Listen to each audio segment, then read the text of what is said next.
tarde. Hoje nós vamos falar sobre a unidade 2, que está intitulada como O Sangue dos Cristãos é Semente. Esse é o tema de hoje. Então antes deixa eu mostrar os slides de ontem. Aqui. Vimos isso aqui ontem. Aqui nós temos o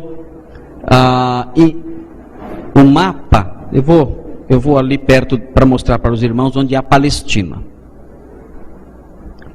A Palestina então está aqui, ó. Aqui é a Palestina. Esse aqui é o mar Mediterrâneo.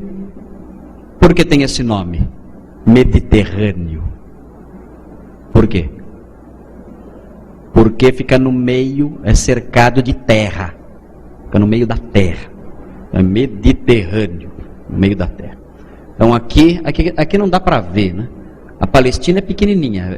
Pega esse pedacinho aqui. Aqui, onde eu estou com o dedo, está o mar Morto. Por que chama Mar Morto? Porque não tem vida nenhuma lá. É uma região bastante inóspita, não tem vida, e a água que entra aqui, ela não sai. Esse mar é um lago, na verdade é um lago. A água não sai dele, ele só recebe água. Então o que tem lá é um caldo grosso, com muito sal, e não tem vida, por isso chama Mar Morto. Muita gente é assim também, só recebe, não dá nada, e acaba virando assim, deserto, como o Mar Morto, sem nada, sem vida. Aqui o rio Jordão, não dá para ver, chama Jordão por causa do verbo hebraico Yarad, significa descer, ele desce, é um rio que desce, que vem aqui, da parte mais de cima aqui, que não dá para ver, tem pequenininho aqui, que é o mar da Galileia, também chamado de Kinérete, que significa harpa, porque ele tem o formato de uma harpa, tem o formato de uma harpinha, então chama Kinérete. Nesse mar, esse mar, o mar da Galileia, Jesus não, os pescadores lá da Galileia não vinham pescar aqui, eles pescavam nesse laguinho, o lago de Genezaré, ou o mar da Galileia, ou Kinérete. Então aqueles episódios de Jesus acalmando a tempestade, aqueles episódios em que Jesus, a pesca maravilhosa, né? Tudo isso acontece nesse laguinho, o lago de Genezaré. Lá tem um peixe chamado Hemicromis sacra. Hemicromis sacra é um peixinho que quando os filhotinhos dele saem da boca dele, ele coloca um seixo no lugar que ficou vazio de onde os filhotinhos saíram, um seixozinho, para preencher o espaço que ficou na boca dele. Lembram quando Jesus mandou Pedro pescar e Pedro abriu a boca do peixe e tinha uma moedinha? Lembram? Era esse peixe, o Hemicromis sacra. Só que esse peixe, em vez de colocar uma pedrinha na boca, colocou uma moedinha. E aquilo, claro, Deus dirige tudo. Deus dirige cada moedinha que existe no planeta. E Deus dirige cada peixinho que existe no planeta. E Jesus então, quando fez com que Pedro pegasse aquele peixinho, sabia direitinho o que estava fazendo, que naquele peixinho estava a moedinha para pagar o tributo. Muito bem, então essa é a Palestina, pequenininha aqui. Nós falamos que é um lugar estratégico. Para o lado de cá nós temos a Mesopotâmia, que não aparece aqui. Aqui só aparece o Mar Vermelho. Aqui o Rio Nilo, aqui o Mar Vermelho. O Golfo Pérsico está para cá, não aparece. O Golfo Pérsico é onde desembocam os rios Tigre e Eufrates. A Mesopotâmia. Por que chama Mesopotâmia? Por que tem esse nome? Mesopotâmia. Mesopotâmia. Por que chama Mesopotâmia? Por quê?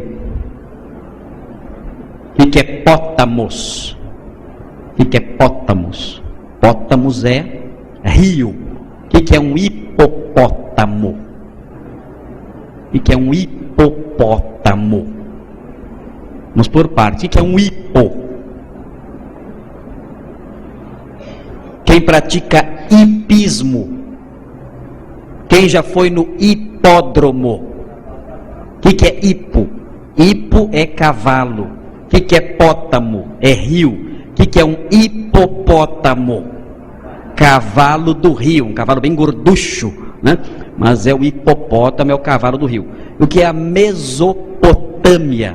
É uma região entre, no meio dos rios, do rio Tigre e do rio Eufrates. Então tem esse nome, Mesopotâmia. Mas isso não tem nada a ver com a história da igreja.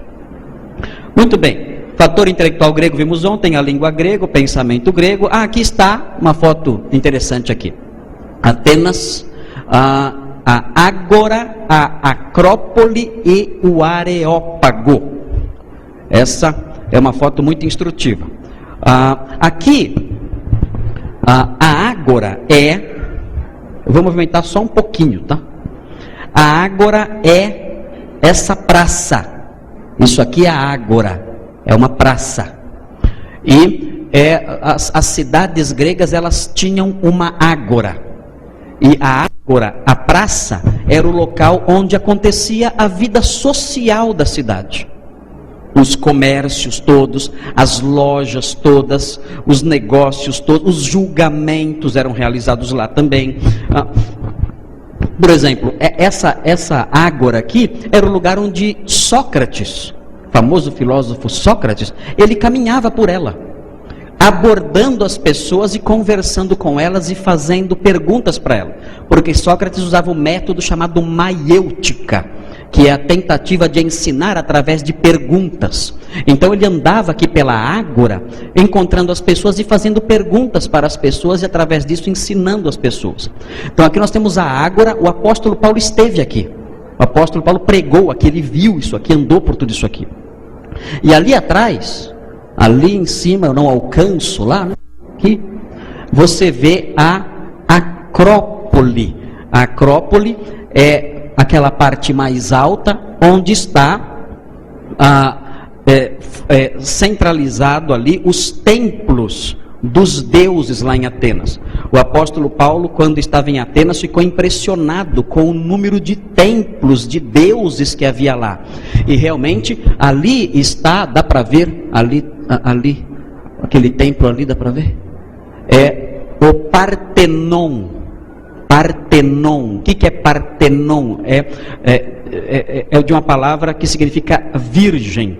É da deusa Atena, que era chamada de a Virgem. O Partenon, então, é aquele grande templo. E ao redor dele, sobre a Acrópole, existem vários templos, inúmeros templos de vários deuses, inúmeros deuses lá sobre esse rochedo. Não chega a ser uma montanha, né?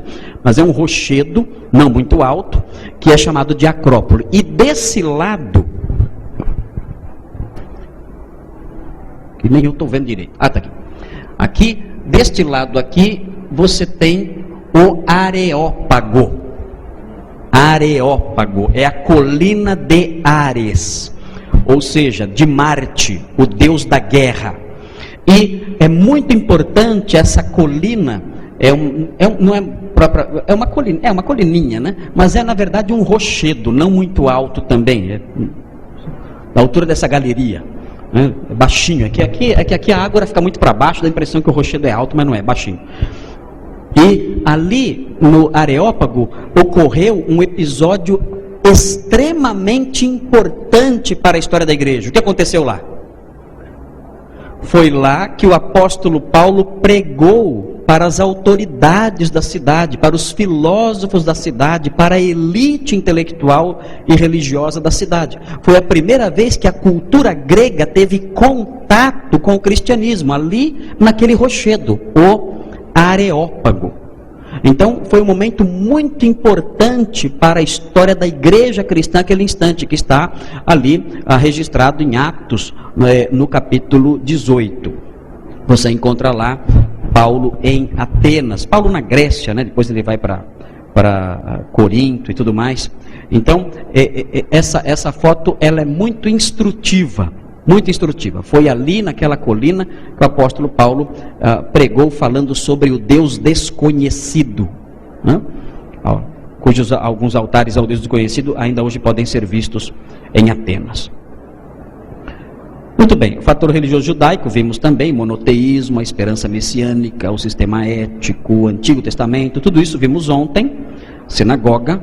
Aqui o fator político romano, nós vimos ontem também, esse mapa que eu já mostrei anteriormente, esse mapa aponta os limites do Império Romano, isso ao tempo de Cristo. Esses limites aumentaram depois, abrangendo inclusive a Grã-Bretanha, mas esses limites nunca chegaram até a região da Mesopotâmia. O Império Romano nunca dominou a Mesopotâmia, nunca conseguiu. Trajano tentou, o imperador Trajano, no ano 98 mais ou menos, Trajano tentou conquistar a Mesopotâmia, mas ele não conseguiu. Ele chorou inclusive porque sabia que não ia conseguir conquistar a Mesopotâmia e nunca poderia navegar nas águas do Golfo Pérsico. Aqui está uma estrada, que eu falei ontem, né, brincando com vocês, eu falei ontem dessa estrada que é a Via Egnácia, claro que é um pedacinho dela, pequenininho, né? Essa estrada romana é uma estrada imensa, ela é muito grande, ela corta quase que a metade da Macedônia no norte da Grécia, uma imensa estrada. E o apóstolo Paulo viajou por essa estrada aqui várias vezes. Então, não somente Paulo, mas também os seus amigos, os seus companheiros viajaram por essa estrada aqui, a Via Egnácia, é uma estrada muito famosa. Quando o apóstolo Paulo ficou em Troade, esperando notícias de Corinto, que seriam trazidas por Tito,